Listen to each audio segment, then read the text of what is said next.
Grasses of the prairie. Around 140 species of grasses naturally occur in the arid Great Plains grasslands of North America.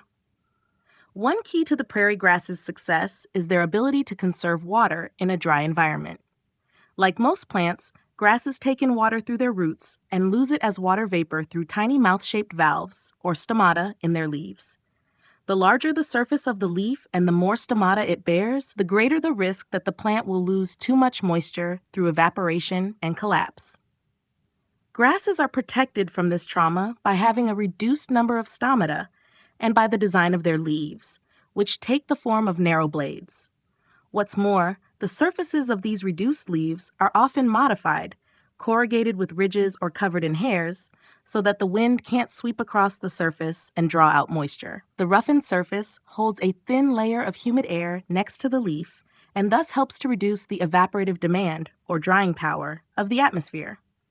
Some grasses, including western wheatgrass, June grass, and blue grama, roll up the edges of their leaves during times of drought to help keep their tissues from drying out. Why aren't the stomata kept tightly closed to seal moisture inside the leaf? The reason is that the stomata also supply plants with fresh air for photosynthesis. If plants sealed their stomata, this life-sustaining process would come to a halt for lack of carbon dioxide.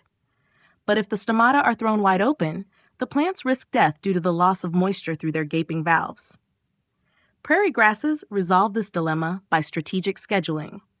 In the fierce blaze of the midday sun, the stomata close so that water vapor is held in and carbon dioxide is kept out. In this state, the leaf can capture solar energy and store it in energy-rich molecules, a process that requires sunlight but not carbon dioxide. Then, in the cool of the evening, when the evaporative demand drops off, the stomata snap open, letting water vapor trickle out, but also permitting carbon dioxide to flood into the leaf. By mobilizing the energy that was stockpiled earlier in the day, the leaf uses this carbon dioxide to manufacture the sugars and other molecules that it needs for growth, a process that can be accomplished in total darkness. The result is that prairie grasses are partially nocturnal. They do most of their growing at night or in the early hours of the morning. Prairie grasses also have another ingenious way of evading the demands of the sun. Like many grassland creatures, prairie dogs, ground squirrels, cottontails, badgers, and so on, they take refuge underground.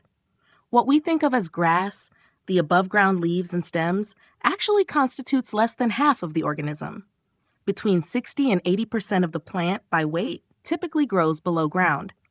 A 3-meter stand of big blue stem is anchored underground by a mass of coarse, fibrous roots that reaches as much as 3.6 meters into the earth.